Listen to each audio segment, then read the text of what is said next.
Channel को like share subscribe जरूर करें। जय हिंद, वंदे मातरम साथियों। आज हम पढ़ेंगे रदरफोर्ड का परमाणु सिद्धांत। इन्होंने सन 1911 में इस सिद्धांत को दिया था।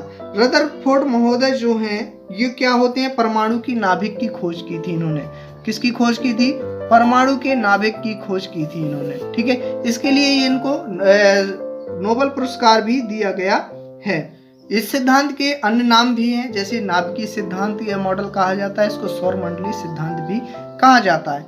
इनका जो सिद्धांत है उन्होंने कुछ इस प्रकार से बताया कि इन्होंने सबसे पहले क्या किया, सोने की एक पतली परत ली और उसमें क्या किया, इन्होंने अल्फा कणों की बमबारी की। ठीक है, इसमें जब अल्फा कणों की बमबारी की तो उन्होंने देखा कि इसमें जो कुछ कण होते हैं तो क्या होते हैं, अल्फा कण क्या होते हैं, ज्यादातर अब तक सबसे ज्यादा अल्फा कण क्या होते हैं, सीधे निकल जाते हैं। यानी कि ज्यादातर अल्फा कण कैसे चले जाते हैं, सीधे निकल जाते हैं।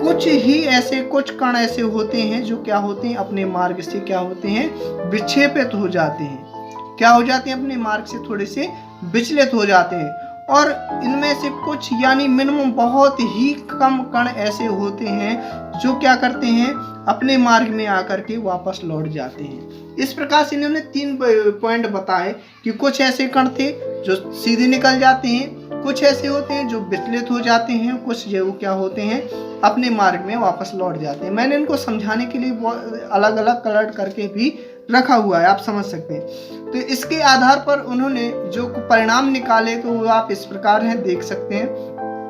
ठीक है, इन्होंने जो परिणाम निकाले वो ये था कि परमाणु के भीतर का जो अधिकतर भाग जो है तो वो क्या है, खोखला होता है। ठीक है, क्योंकि इसमें क्या होते हैं, अल्फा कण बिना विक्षेपित हुए ही सीधे पन्नी के पार चले जाते हैं। आपने देखा था कि उसमें जो कण क्या थे, सीधे ही ऐसे निकल जाते थे। तो इससे क्या साबित होता है, इन्होंने ये साबित किया कि ज्यादातर जो परमाणु का जो भीतर का भाग होता है वह खाली यानी कि खोखला होता है। इसलिए क्या होते हैं, अल्फा कण जो होते हैं वह सीधे निकल जाते हैं।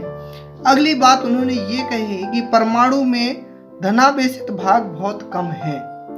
क्या है, धनावेशित भाग बहुत कम है, यानी नाभिक है बहुत छोटा होता है, क्योंकि बहुत कम कण अपने मार्ग से विक्षेपित होते हैं। देख रहे हैं कि बहुत ही कम कण क्या होते हैं, अपने मार्ग से विक्षेपित होते हैं यानी विचलित होते हैं।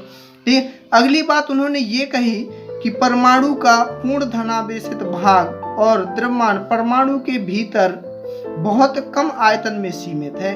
ठीक है, क्योंकि बहुत कम अल्फा कण ही 180 डिग्री पर विक्षेपित हुए, यानी कि परमाणु का धनावेश जो संपूर्ण धनावेश है वह कहाँ पर होता है, इस तरीके से यहाँ पर कहाँ होता है, केंद्र में होता है। क्योंकि ये बहुत कम ही कण ऐसे 180 में अंश में क्या होते हैं, अल्फा कण अपने मार्ग में वापस आ जाते हैं। 3 पॉइंट के माध्यम से उन्होंने कुछ निष्कर्ष निकाले। उन्होंने निष्कर्ष ये निकाला कि जो नाभिकीय त्रिज्या है वह परमाणु त्रिज्या से कितनी गुना होती है, 5 गुना छोटी होती है। ठीक है, तो आपको ज्ञात होगा कि जो नाभिकीय त्रिज्या 10⁻⁻13 और परमाणु त्रिज्या जो होती है 10⁻8 होती है। ठीक है, यानी कि यहाँ पे देख रहे हैं 8 5 13, यानी कितने गुना को छोटी होती है, 5 गुना छोटी होती है। फिर इसके बाद उन्होंने अगला ये बताया, परमाणु का जो केंद्र होता है वह धनावेशित होता है, जिसे नाभिक कहा जाता है। यही उन्होंने खोज की थी, नाभिक की खोज की थी। इन्होंने ये बताया परमाणु का जो केंद्र होता है वो कैसा होता है, धनावेशित होता है। जहां पर इसको क्या कहा जाता है, उसको नाभिक कहा जाता है।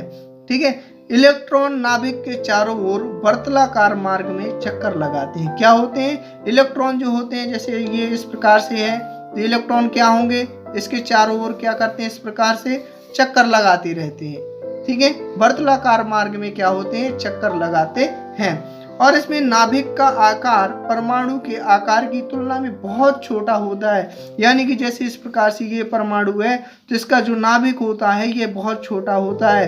क्यों, इन्होंने बताया था कि बहुत कम ही कण ऐसे थे जो अपने मार्ग में वापस लौट कर आए थे। ठीक है, इसके आधार पर इन्होंने इस मॉडल को समझा। इस मॉडल की जो कमियां यानी दोष थे वो ये थे कि इन्होंने इस इलेक्ट्रॉन का स्थायी हो पाना ये नहीं बता पाए थे, इलेक्ट्रॉन के स्थायित्व के बारे में नहीं बता पाए थे और परमाणु के स्थायित्व के बारे में नहीं बता पाए थे और विविक्त स्पेक्ट्रम की भी व्याख्या नहीं की थी। इसके बाद जो आगे आएंगे, जो मॉडल आएंगे, उन्होंने इन कमियों को दूर किया है।